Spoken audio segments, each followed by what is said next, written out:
تو کائنات کا اپنا ایک ڈسپلن ہے. آپ دیکھیے کہ سورج ایک ہی جگہ سے روز نکلتا ہے اور صدیاں گزر چکی ہیں اس بات کو, ہزاروں سال ہو گئے ہیں, اور کسی دن بھی ایسے نہیں ہوا کہ اس نے اپنی جگہ بدلی ہو اور وہ مغرب سے نکل آیا ہو اور ظاہر ہے کہ دنیا بدل جائے گی. تو اللہ تعالیٰ کی جو کی اپنی مشیت ہے وہ ہے کہ انسان نظم و ضبط سے زندگی گزارے. اور یہ جو سارے ہی ریلیجن ہیں, آپ دیکھیے کہ کرسچینٹی میں آپ نے سنڈے کو جانا ہے چرچ عبادات کے لیے, سروسز کے لیے, اسی طرح سے جیوز نے سیٹرڈے کو جانا ہے, باقی سب کے بھی اپنے اپنے دن ہیں اور وہ ان کے لیے مقدس ہیں. لیکن مسلمانوں کے لیے بات اس سے بہت آگے ہے کہ آپ کا صرف ایک دن نہیں ہے, بلکہ ایک ٹائم نہیں ہے, بلکہ آپ کو مسلسل نظم و ضبط کے تابع رہنا ہے. آپ نے روز ہی فجر کی نماز پڑھنی ہے اور وہ ڈان سے پہلے پڑھنی ہے, سورج طلوع ہونے سے پہلے. اسی طرح سے سورج کے ڈھلتے ہی آپ کے اوپر ایک نماز ہے, مغرب اور سورج ڈھلنے کے درمیان میں ایک نماز ہے. اور مسلمانوں کو یہ سب چیزیں اس لیے بتائی گئیں کہ ان کی زندگی ایک مسلسل ضبط کے تابع ہو جائے. اور اس میں ایک بات اور خاص ہے کہ میں سمجھتی ہوں کہ جو ڈسپلن ہے وہ کسی بھی شعبے میں کامیابی کے لیے بہت ضروری ہے. تو جو روزہ ہمیں ڈسپلن سکھاتا ہے وہ ہماری ذات کا نہیں ہے, بلکہ وہ ہمارے آس پاس کے سب لوگوں کا ہے. اور شاید جیسے صبح بچے نہیں اٹھ رہے ہوتے, کیونکہ میں ماں بھی ہوں, میں روزہ افطاری سحری کا انتظام کرتی ہوں اور بچے اٹھ نہیں رہے ہوتے, تو مجھے اگر خود روزہ اپنا رکھنا ہے تو مجھے دوسرے کی بھی فکر ہے کہ کہیں اس کا روزہ نہ رہ جائے. تو اس کا مطلب ہے کہ وہ ڈسپلن جو ہم اپنی ذات میں سیکھتے ہیں وہ اپنے پورے گھر میں, پورے محلے میں, اور اس کے بعد پھر پورے آپ نے جو بتایا اس سے یہ محسوس ہوتا ہے کہ خود ڈسپلن تو مقصود نہیں ہے نا, ڈسپلن قائم کر کے تو پھر کچھ مقاصد ہوتے ہیں. تو روزہ جو ہے وہ دراصل ان مقاصد کو حاصل کرنے کا ایک ذریعہ ہے نا, ایک ذریعہ ہے جو ہمیں بہت خوبصورتی کے ساتھ جزا و سزا کے نظام کے ذریعے ہمیں ایک طرف موٹیویٹ کرتا ہے کہ ہم نے ایک طاقت کے تابع رہنا ہے. یہ بہت بڑی بات ہوتی ہے. اور اس کے بعد یہ کہ ہم نے اس کے ثمرات دوسروں تک بھی پھیلانے ہیں, تو یہ دوسری معاشرے کے اوپر اثرات ہو گئے. بالکل سے. ڈاکٹر ندیم عباس بلوچ صاحب, ابھی جیسے ڈاکٹر مستفیض الوی صاحب نے کہا تھا نا کہ انسان ایک اکائی ہے اور پھر اس سے معاشرہ بنتا ہے, تو اس پہلو پر بھی تھوڑی سی بات کر لیتے ہیں کہ خود انسان جو ایک اکائی ہے وہ بھی ڈسپلن ہو جاتا ہے.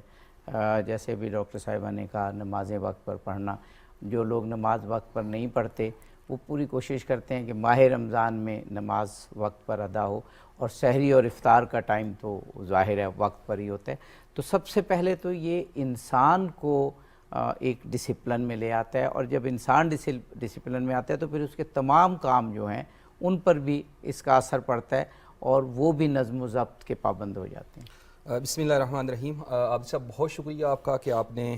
اس انتہائی اہم موضوع پر گفتگو کا موقع دیا. میرے استاد سر ڈاکٹر مستفیض الوی صاحب موجود ہیں. انہوں نے بالکل درست فرمایا کہ سماج بنیادی طور پر جو تشکیل پاتا ہے وہ فرد سے پاتا ہے. دیکھیں جو پہلا بڑا اثر میں دیکھتا ہوں معاشرے پہ, بالحصل معاشرہ,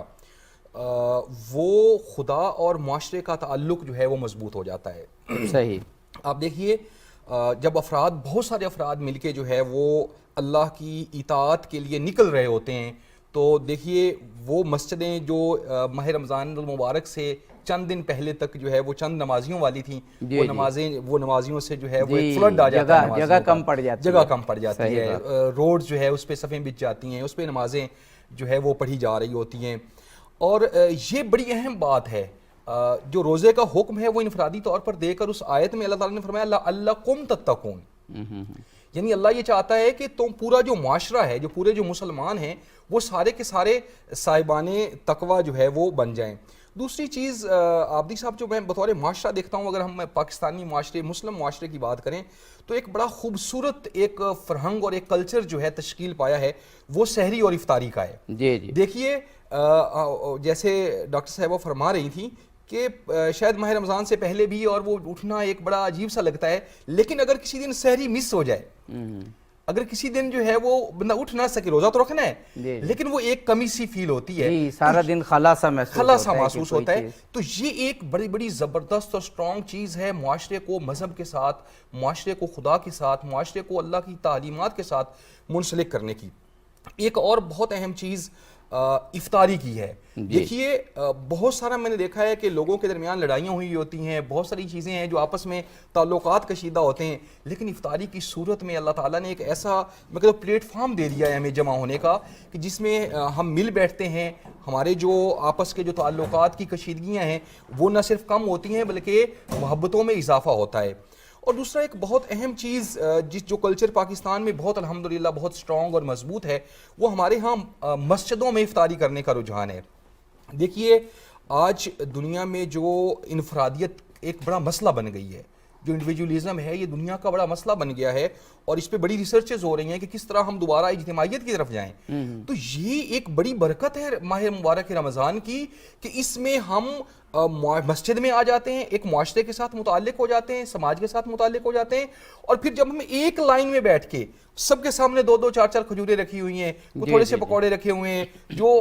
تھوڑا سا پانی رکھا ہوا ہے وہ سامنے ہے, اور سب سامنے ممکن ہے کہ ایک بڑا بزنس مین بیٹھا ہوا ہو اور اس کے سامنے ایک ریڈی والا بیٹھا ہوا ہو, ادھر ایک پروفیسر بیٹھا ہوا ہو اور ایک سامنے چوکیدار بیٹھا ہوا ہو. تو یہ دیکھیں یہ سماج جو ہے اس کو روزہ جو ہے وہ ایک یونٹی کا پیغام دے رہا ہے, اور اس کے اندر جو ایک تفاوت آ چکا ہے, جو ایک کلاسزم آ چکی ہے, اس کلاسزم کے بت کو توڑ رہا ہے. جی بہت خوب بہت خوب. ڈاکٹر مستفیض الوی صاحب, یہ انفرادیت سے انفرادی ہونے سے اجتماع کا اجتماعیت کی طرف سفر ہے جس میں روزہ ہمارا بڑا معاون ہے, لیکن ظاہر ہے کہ سب سے پہلے تو تہذیب نفس, تزکیہ نفس, اپنے باطن کو اور ظاہر کو بھی سنوارنے کا عمل انفرادی انسان کرتا ہے, اور پھر ہی وہ ریفلیکٹ ہوتا ہے معاشرے میں. ایک چیز جو معاشرے کی ترقی میں خواہ انفرادی ہو خواہ اجتماعی ہو بہت اہم ہوتی ہے, بلکہ جو ماہر سماجیات کہہ لیجئے اور اجتماعی نفسیات کے ماہرین کہہ لیجئے, وہ اس کو اولیت دیتے ہیں کہ پہلی چیز ہے وہ ہے ارادے کی مضبوطی, کہ انسان کا ریزولو کسی چیز کو حاصل کرنے میں ہو جائے, تو اس کے بعد پھر جو بھی معاشرہ اپنے اہداف جو ہے وہ ان کی تعمیر کرتا ہے یا اہداف مقرر کرتا ہے اس کی طرف بڑھنا آسان ہو جاتا ہے. تو خود روزہ اس میں کتنا معاون ہے ارادے کی مضبوطی میں, ریزولو کو اور مضبوط کرنے میں. جی یہ شروع ہی ارادے سے ہوتا ہے. جب ہم یہ کہتے ہیں کہ ہم اللہ کے حکم پر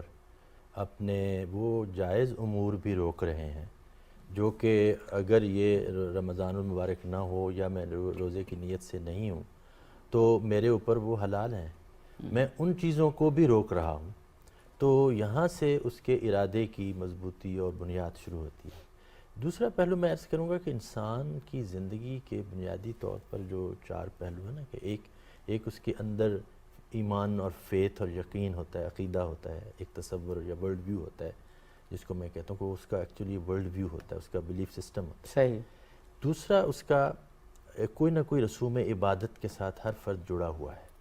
اس کے ہر انسان کے اندر ایک خانہ خدا ہے اور اس کی وہ عبادت میں مصروف ہوتا ہے. اور تیسری چیز اس کا اخلاق ہے, یعنی اس کی وہ پہچان, اس کی معمولات, اس کی عادات, اس کی زندگی گزارنے کا سلیقہ وہ بتاتا ہے کہ یہ کس عقیدے, ایمان اور تعلق اس سے رکھتا ہے. اور پھر چوتھی چیز اس کا معاملہ ہوتا ہے کہ دوسرے انسانوں کے ساتھ اس کا برتاؤ طریقہ کیا ہے. میں یہ سمجھتا ہوں کہ روزہ ایمان سے شروع ہوتا ہے اور اس کی عبادت کے ذریعے انسان کی وہ عبادت میں جو سارا دن رہتا ہے تو وہ اس کی تربیت کر رہا ہوتا ہے, اور اس کے بعد سب سے زیادہ اثر جو انسان کے اوپر روزے کا ہے وہ اس کے اخلاق پر ہے. بالکل. اور اخلاق کے نتیجے میں اس کا جو معاملہ ہے دوسرے کے ساتھ, اس میں ساری اخلاقیات اس کی روزے کے ذریعے سے آ جاتی ہیں. اب جو آپ نے جیسے فرمایا کہ وہ ارادہ میں کیا رول ہے, کیا اس کا روزے کا, تو ظاہر بات ہے کہ یہ یہاں سے جب شروع ہوتا ہے کہ میں اس لیے رک رہا ہوں کہ میرے رب کا کہنا ایسے ہے, اور یہ وہ ساری چیزیں ہیں جو میں اپنے نفس کی, اپنے باطن کی صفائی کے لیے میں یہ کر رہا ہوں. تو اس سے دراصل ارادے کی مضبوطی نہ صرف شروع ہوتی ہے بلکہ پھر پورا دن اس کی مشق جاری رہتی ہے. اس کو بار بار خواہشات کی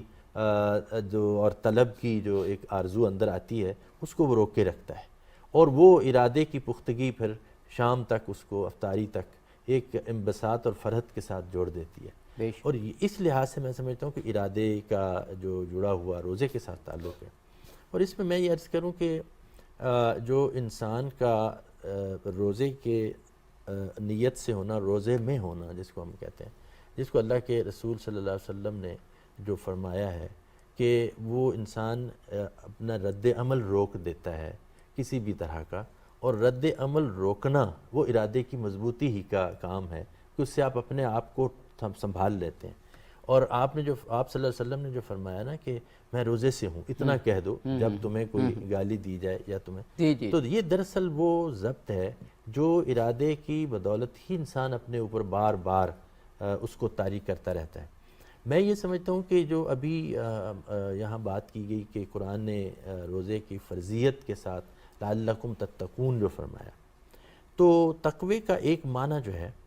وہ احتیاط ہے، ہر درجہ احتیاط، اور متقی ہوتا ہی وہ ہے جو حد درجہ تک محتاط ہوتا ہے۔ صحیح۔ اب روزہ سکھاتا ہی یہ احتیاط ہے، اپنے آپ کو روکنا ہے،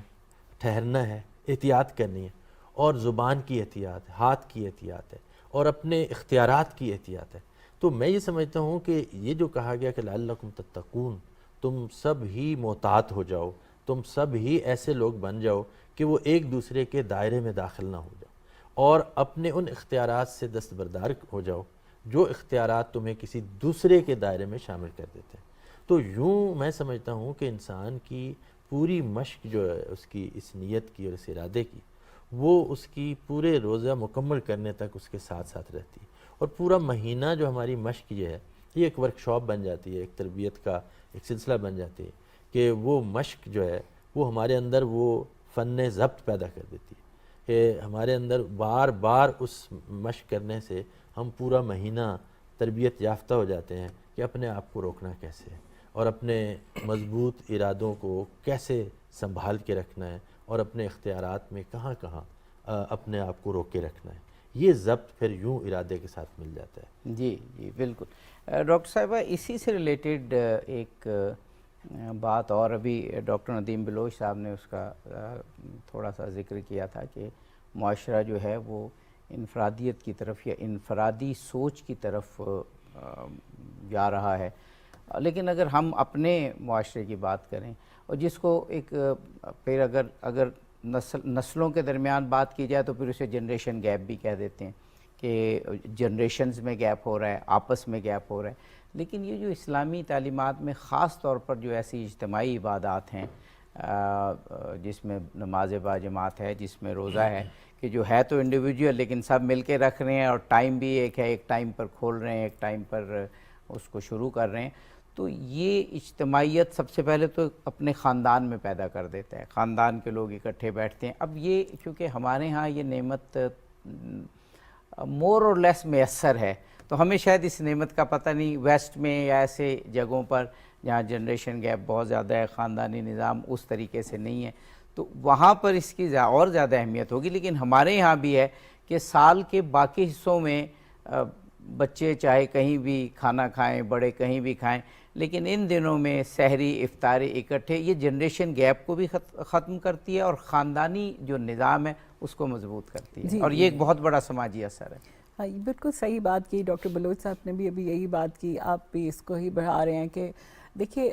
آگے پیچھے تو ٹائمنگ فرق ہے نا، میں 5 بجے گھر گئی، بچہ 6 بجے گھر آیا، جو آیا اس کو بھوک لگی تھی اس نے کھانا کھا لیا، لیکن اب تو ایک پورا نظم و ضبط ہے جو مغرب کی نماز کے ساتھ ہی روزہ کھولنا ہے آپ نے، اذان کا انتظار کر رہے ہیں، ایک بچے کی ڈیوٹی لگی ہوئی ہے کہ وہ دروازے پہ کھڑے ہو، ایک بچہ ٹی وی لگا کے بیٹھا ہوا ہے کہ اعلان ہو، اور سب نے ایک ہی وقت کھولنا ہے، اور وہ بھی کہ آپ کے سامنے ساری نعمتیں سجی ہوئی ہیں لیکن آپ رکے ہوئے ہیں اللہ کے لیے، اور آپ اپنے بچوں کو خود ہی سے کہہ رہے ہیں، بچہ اب جا رہا ہے اور جب وہ دیکھ رہا ہے دادا کی طرف یا والد کی طرف، اور وہ کہہ رہے ہیں کہ بیٹا بس اس وقت دعا کر لو، یہ دعا کی قبولیت کا وقت ہے، تو اس میں اتنی تربیت ہے، یعنی آپ کو سب چیزیں میسر ہیں اور سامنے رکھ کے بیٹھے ہیں، اور خوشبو ہے، اشتہا ہے، اور ٹیمپٹیشن ہے، سب کچھ، اور آپ رکے ہوئے ہیں۔ پھر یہ جو آپ بات مینشن کریں یہ بڑی امپورٹنٹ ہے کہ دیکھیے اب جو نیوکلیئر فیملیز ہیں ان میں یہ بڑا مسئلہ ہے کہ بچے جیسے آج کل بچوں کی اسپیچ تھراپی بڑی کرائی جاتی ہے، اس لیے کرائی جاتی ہے کہ بچوں کے ساتھ کوئی بات کرنے والا نہیں ہوتا تو وہ لفظ ہی نہیں سیکھتے، وہ بولنا ہی نہیں سیکھتے، جبکہ پہلے تو بالکل بھی ایسے موجود نہیں تھا، وہ فیملی جس میں بزرگ ساتھ رہتے ہیں، اب بزرگ اور بچے ایک جیسے ہوتے ہیں، انہوں نے بھی ہر بات بار بار کہنی ہوتی ہے، بچوں نے بھی بار بار کہنی ہوتی ہے، اور بچوں کے لیے ویکیبلری، گنتی یاد کرنا، الف بے سیکھنا، ABC کوئی مسئلہ نہیں تھا کیونکہ بزرگ آرام سے سکھا۔ اسی طرح سے صبح اٹھنا ہے، سلام کرنا ہے، دانت صاف کرنے ہیں، کس طرح سے مینیج کرنا ہے، ناشتے کی ٹیبل پہ کب آنا ہے، یہ بزرگ خود بخود بتا دیتے۔ اور جو ہم نے سیکھا وہ یہ کہ آپ کہنے سے کم اور دیکھنے سے زیادہ سیکھتے ہیں۔ تو یہ جو روزہ ایک ایسی عبادت ہے، اور نہ صرف انڈیویجول بلکہ اجتماعی لحاظ سے، جیسے ڈاکٹر صاحب ابھی مینشن کر رہے تھے کہ مسجدوں میں دسترخوان لگ جاتے ہیں، اور جو لوگ کیونکہ خدا کا خوف اور ایک محبت اس وقت اتنی زیادہ ہو گئی ہوتی ہے کہ یہ جو ساری چیزیں ہمیں بتائی گئی تھیں کہ آپ نے شیئر کر کے کھانا ہے، آپ نے ہمسائے کے حقوق کا خیال رکھنا ہے، اپنی بھوک سے پہلے دوسروں کو دیکھنا ہے، اور وہ سب لوگ پریکٹیکلی کر رہے ہوتے ہیں اور کسی مجبوری سے نہیں کر رہے ہوتے بلکہ اللہ کے لیے کر رہے ہوتے ہیں، تو اس میں پھر کوئی ڈپرائیو نہیں رہتا، آپ کی فیملی ایکسپینڈ ہو جاتی ہے، وہ صرف آپ کا گھر نہیں ہوتا، آپ شام کو پکوان بناتے ہیں اور محلے کے سب گھروں میں بھیج دیتے ہیں، آپ کی نیت ثواب کی ہوتی ہے کہ جتنے لوگ کھائیں گے اتنا ثواب آپ کو حاصل ہوگا، تو یہ ثواب کی نیت سے ایک انٹیمیسی، ایک ریسیپروکیشن کہ وہ بھی آپ کی طرف بھیجیں گے کہ کل ان کی طرف سے آیا تھا، اور وہ بھی اس لیے بھیجیں گے کہ 4 لوگ ان کے گھر میں بھی روزہ کھولیں گے تو ہمیں ثواب حاصل ہوگا، تو روزہ ایک ایسی اجتماعی عبادت بن گیا ہے، اور ہم نے کچھ اس کو اور بھی بہتر کر لیا ہے، جو جنریشن گیپ تھے اس سے ہم نے زیادہ سیکھ لیا کہ جتنا آپ نیکی کو پھیلائیں گے اتنا وہ زیادہ بڑھے گی۔ ایک تو وہ ریئیکشن ہے نا ہمارے ہاں کہ کیونکہ مسلمانوں کے اوپر بہت برا وقت ہے دنیا میں، تو ہمیں اپنے دین کی خود حفاظت کرنی ہے، تو اس ریئیکشن کی وجہ سے بھی میں نے دیکھا کہ ہمارے بچے شاید ہم سے زیادہ دیندار ہیں، اور یہ بڑی خوشائند بات ہے۔ بہت بہت اچھی بات۔ اسی سے جڑی ہوئی ایک بات ڈاکٹر ندیم عباس آپ سے پوچھنا چاہوں گا، ہم معاشرے کی یا انسان کی تین سرکلز کرتے ہیں، 3 سٹیجز کہہ لیں یا 3 سرکلز، انفرادی انسان یعنی انڈیویجول، اس کے بعد فیملی، خاندان، اور پھر خاندان مل کے معاشرہ بناتے ہیں۔ روزہ ایک ایسی عبادت ہے کہ جس میں تینوں کی تربیت بھی ہو رہی ہے اور تینوں کا آپس میں تعلق مضبوط بھی ہو رہا ہے۔ انڈیویجول انسان تو ظاہر ہے روزہ رکھ رہا ہے، روزے کے بارے میں تو یہ کہا گیا کہ یہ ایک ایسی عبادت ہے کہ جس میں ریا کا کوئی پہلو نہیں ہے، روزہ رکھا ہوا ہے تو بس مجھے ہی پتہ ہے کہ میں نے کوئی پہلے چیز کھا لی یا بعد میں کھا لی، آپ کو معلوم نہیں ہوگا، لہٰذا یہ ایک ایسی عبادت ہے جو مکمل طور پر ریا سے پاک ہے، تو انڈیویجول تو اس سے فائدہ اٹھا ہی رہے، لیکن جیسے ابھی آپ نے کہا کہ خاندان مل کے ایکٹیویٹیز کر رہے ہیں اور وہی پھر خاندان مل کے مساجد میں جا رہے ہیں، تو یہ اس اجتماعیت کو بہت زیادہ مضبوط کرنے کا باعث ہے۔ جی ایسے ہی ہے، اور بہت اچھا ایک نقطہ آپ فرما رہے تھے کہ میں دیکھ رہا تھا کچھ لوگوں نے اس کے جو معاشرتی اثرات لکھے ہیں اس میں ایک لکھا ہے کہ اس سے منافقت کا خاتمہ ہوتا ہے۔ میں بڑا حیران ہوا کہ روزے سے منافقت کا خاتمہ، تو اس میں انہوں نے ایگزیکٹلی یہی پوائنٹ نوٹ کیا ہے کہ دیکھیں اس ٹائم جو ہے وہ میں ادھر بیٹھا ہوں، کیا پتہ میں بعد میں اٹھوں اور جا کے 2 گلاس پانی پی لوں اور یا پانی پی کے آ گیا ہوں اور دوسرے کو پوچھے ہاں میں روزے سے ہوں۔ یہ عابدی صاحب ایک ایسی چیز ہے، یہ جو خدا کا اور ہمارا تعلق ہے، یعنی یہ تعلق منافقت سے انسان کو پاک کر دیتا ہے۔ جب انسان منافقت سے پاک ہوتا ہے تو معاشرہ جو ہے وہ اور سماج جو ہے وہ منافقت سے پاک ہو جاتا ہے، اور ایک بڑا خوبصورت اثر جو ہے وہ روزے کا وہ انسان میں دلیری پیدا کرتا ہے۔ دیکھیں آج ڈیسیجن میکنگ جو ہے یہ ایک بڑا ایشو ہے۔ علماء نے یہ لکھا ہے کہ یہ جو روزہ ہے، جب آپ اپنے اوپر ضبط کرنا، یعنی آپ کو بہت اچھا لگتا ہے کہ آپ تربوز کھائیں، آپ کو بڑی شدید پیاس لگتی ہے کہ آپ پئیں، آپ کو بہت اچھا لگتا ہے کوئی بھی اور کام کے جو روزے میں ممنوع ہے آپ کریں۔ ہم نے بریک پہ جانا ہے، آپ کی گفتگو یہیں سے ہم انشاءاللہ متصل کریں گے، جوڑیں گے۔ ناظرین، روزے کے سماجی اور معاشرتی اثرات اور ثمرات بہت ہی خوبصورت ہمارے ایکسپرٹ گفتگو کر رہے ہیں، اور روزے سے ہمیں معلوم ہو رہا ہے کہ خداوند قدوس نے یہ ہم پہ واجب کر کے کتنا بڑا احسان کیا کہ انفرادی طور پر بھی، خاندانی طور پر بھی اور معاشرتی طور پر بھی کتنے مثبت اور پروڈکٹیو اثرات یہ چھوڑتا ہے۔ وہ سارا سال باقی رہتے ہیں اور پھر اگلے سال یہ نعمت والا مہینہ پھر آ جاتا ہے۔ مزید گفتگو ہوگی، ہمارے ساتھ رہیے۔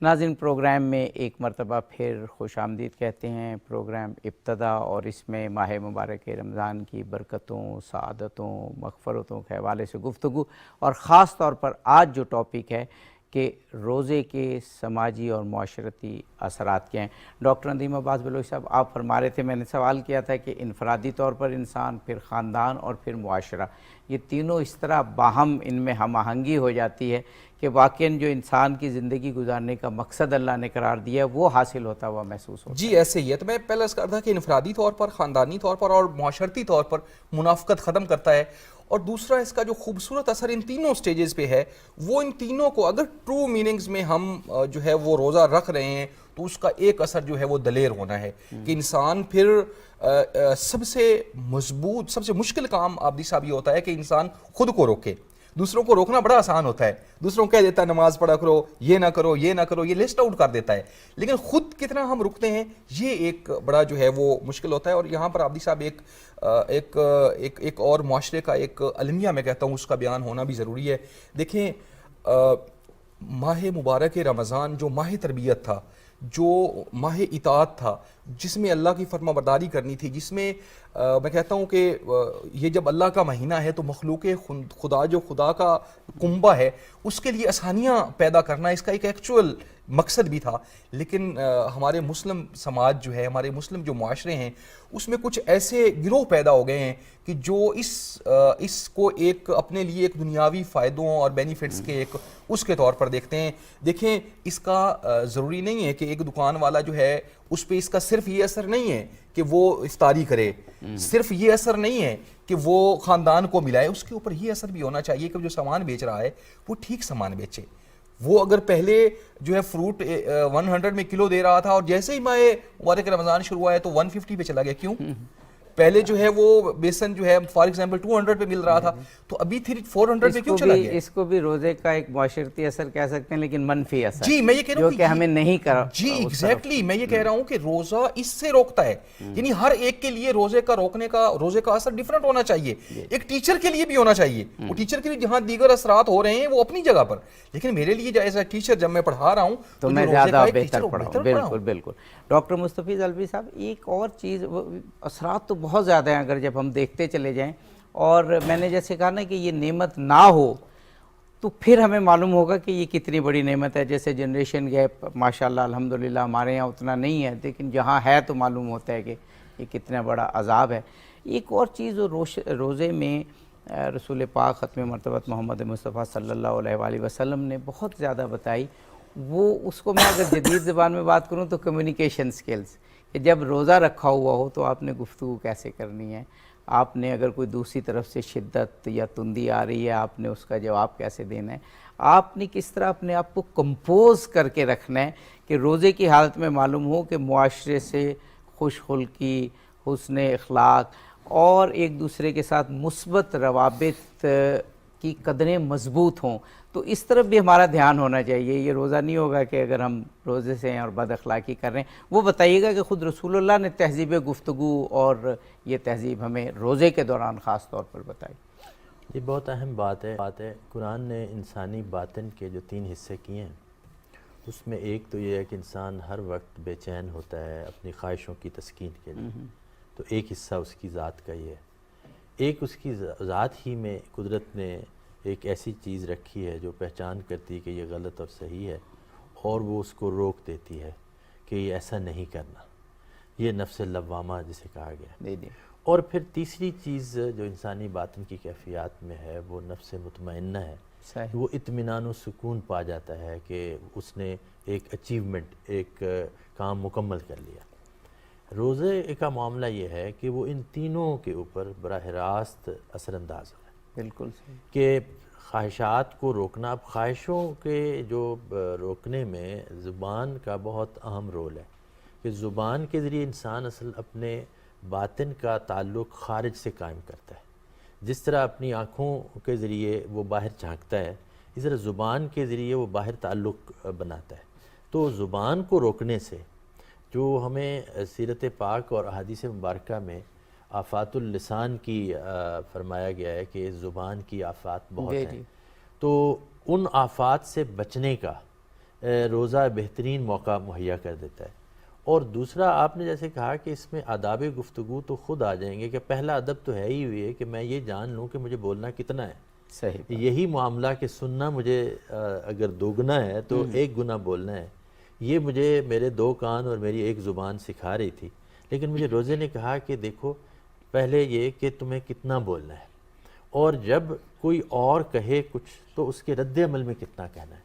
اور پھر اس کو کس سلیقے سے کہنا ہے. اس میں جیسے عرض کیا کہ وہ احتیاط، وہ اپنے رب کے سامنے حضوری کا تصور، وہ پھر خواہشات کو روکنے کے لیے اپنے آپ پر ضبط، یہ نفس امارہ جو ہے یا انسان کے اندر خواہشات کی طلب والا جو حصہ ہے، اس باطن کو روزہ یوں قابو میں لاتا ہے. اس کے بعد انسان کا جو دوسرا حصہ ہے اس کے باطن کا ہے، وہ اس کو ضمیر جو ہے ہر وقت مطلع کر رہا ہے کہ تم یہ بات درست کر رہے ہو یا غلط کر رہے ہو. یہ جب روزہ خود احتسابی کی طرف لے کر جاتا ہے تو آپ خود بخود رک کر ٹھہر کر سوچتے ہیں کہ میری زندگی کے سارے لمحات کیسے گزر رہے ہیں، اور اس میں خاص طور پر آپ کا قول اور عمل، یعنی قول سب سے پہلے آتا ہے. اور یہ خود احتسابی پھر انسان کو روزے کی اس پوری مشق کے ذریعے سے اس نفس مطمئنہ پر لے جاتی ہے کہ جو اللہ کے پیارے رسول کا فرمانا ہے کہ جو روزے دار کی خوشیاں 2 ایسی ہیں کہ جو کسی اور کو نصیب نہیں ہو سکتی. ایک وہ جو شام میں افطاری کے دور قبل ہوتی ہے، وہ سینس آف اچیومنٹ ہے کہ میں نے پورا دن ضبط کا ایک پورا پہاڑ تھا جس کو میں نے سر کر لیا ہے، اور اپنے رب کے حضور میں اپنے اس اطمینان کے ساتھ اس لذت کو کوئی اور پا نہیں سکتا جو اس سے خود جو جس نے جو خود ضبط میں سے گزرا ہوا ہے. اور پھر دوسری خوشی اس کی وہ ہوگی جو اس کو رب کائنات کے کا دیدار نصیب ہوگا. اور وجوہ یومئذ ناظرہ الی ربہا ناظرہ، اس دن چہرے جو ایسے ہوں گے اپنے رب کی طرف دیکھ رہے ہوں گے، اور وہ جو مسرت اور انبساط ان کو ملے گا. وہ اس کی تو خیر کیا ہی بات ہے. وہ تو روایات میں آتا ہے نا کہ جب قیامت کے روز بہت سخت آئیں گے تو ایک ندا آئے گی کہ کہاں ہیں روزے دار، اور ان کو VIP بنا کے وہاں لایا جائے گا، اور پھر ایک خاص دروازہ ہے جنت کا کہ جس میں ان کو گزارا جائے گا، یعنی سارا VIP ٹریٹمنٹ قیامت کے روز ہوگا. یہ اطمینان جو یہ انسان کو نفس مطمئنہ کی طرف لے جائے. ڈاکٹر صاحبہ، جب رسول اللہ ختم مرتبہ محمد مصطفیٰ صلی اللہ علیہ وآلہ وسلم سے روزے کی اور ائمہ طاہرین صحابہ کرام سے روزے کے بارے میں پوچھا گیا تو پھر روایات اور احادیث میں بہت ساری چیزیں بتائی گئیں. روزے کا مقصد پوچھا گیا تو ایک لائن میں حدیث میں آیا کہ روزہ اس لیے فرض کیا گیا تاکہ غنی اور فقیر، امیر اور غریب برابر ہو جائیں، اور امیر بھی وہ بھوک کا مزہ چکھیں، اور ان کو تھوڑا احساس ہو کہ اگر آدمی غریب ہو اور اس کے پاس وسائل نہ ہوں اور بھوک ہو تو آدمی کس حالات سے گزرتا ہے.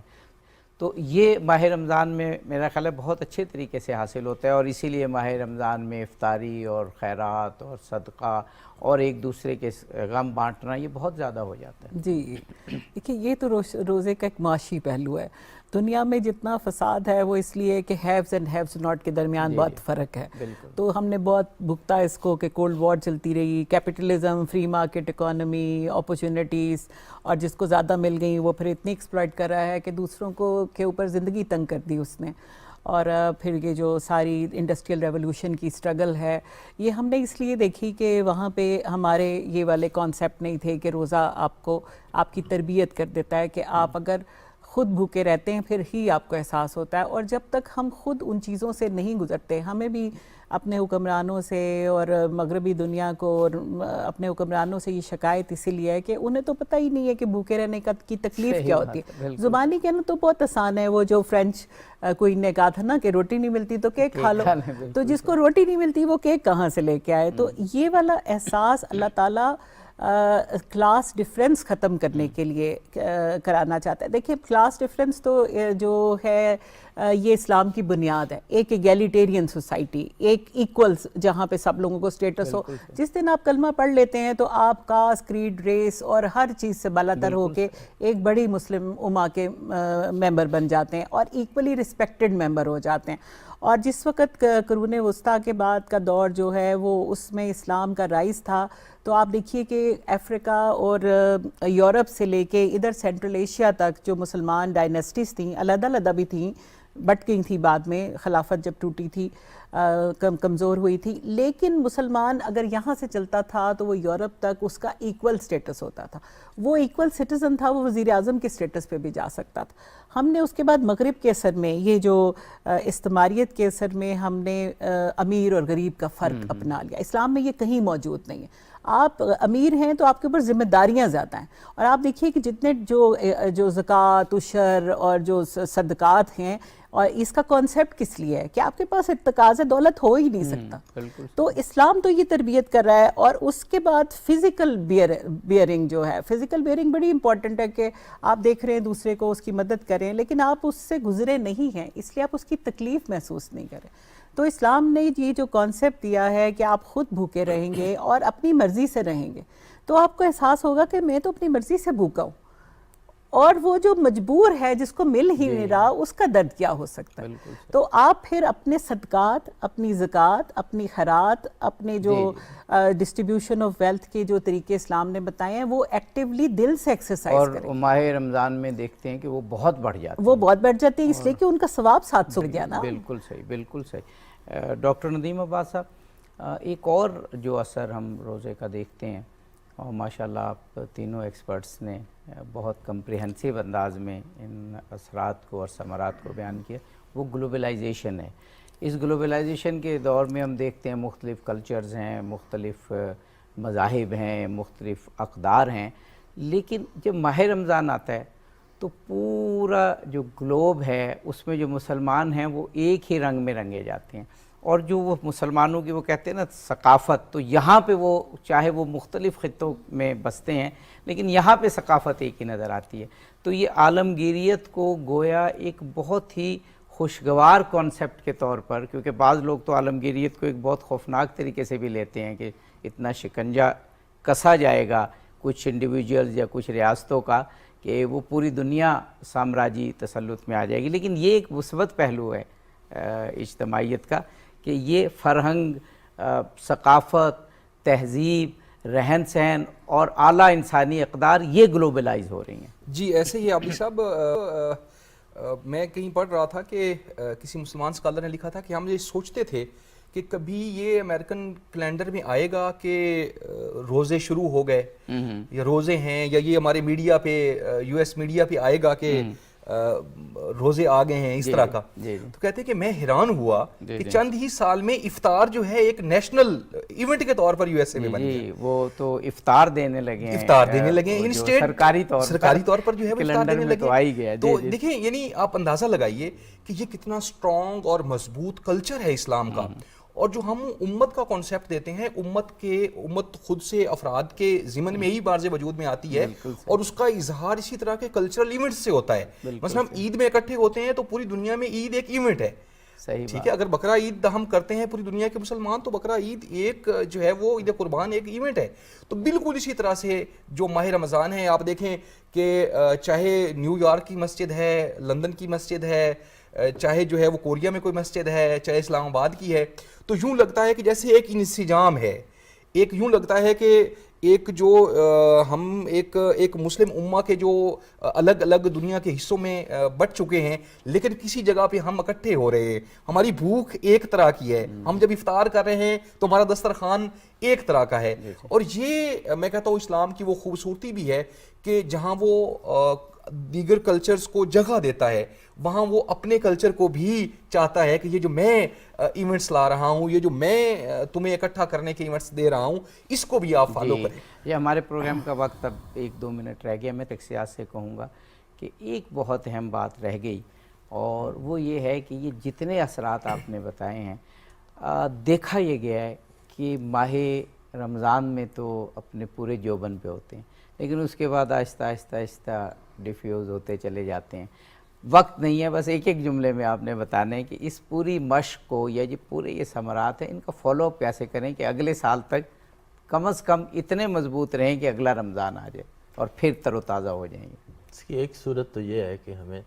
فرض روزوں کے ساتھ کچھ نفلی روزوں کا بھی اہتمام کرنا چاہیے. ٹھیک ہے بالکل. وہ یہ تو انسان احادیث کے روایات میں وہ بہت کہا افراد گیا. کے اوپر بھی اثر انداز بہت ہوتے ہیں, خاندانوں پر بھی ہوتے ہیں, اور پورے معاشرے پر اس کا اثر. تو میں یہ سمجھتا ہوں کہ یہ مشق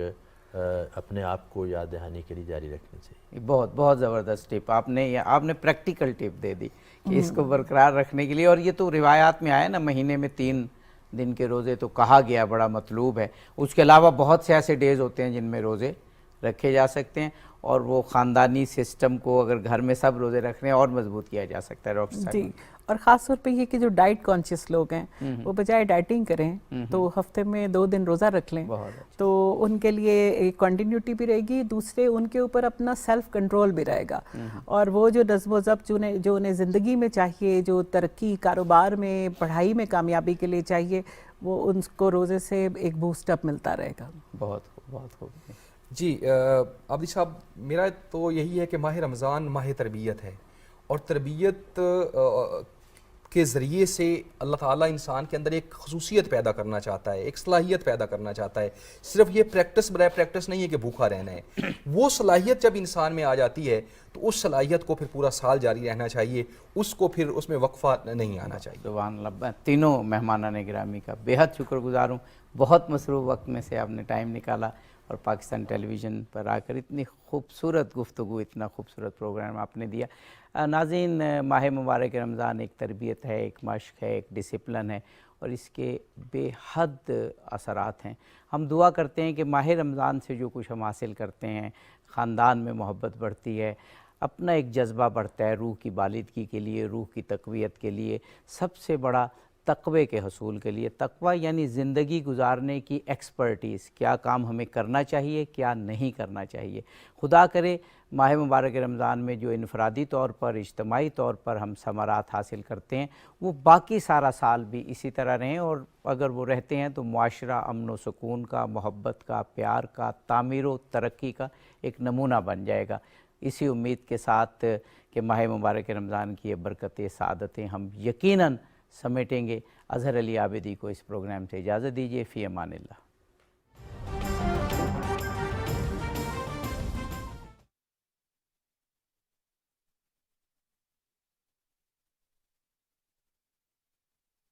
رمضان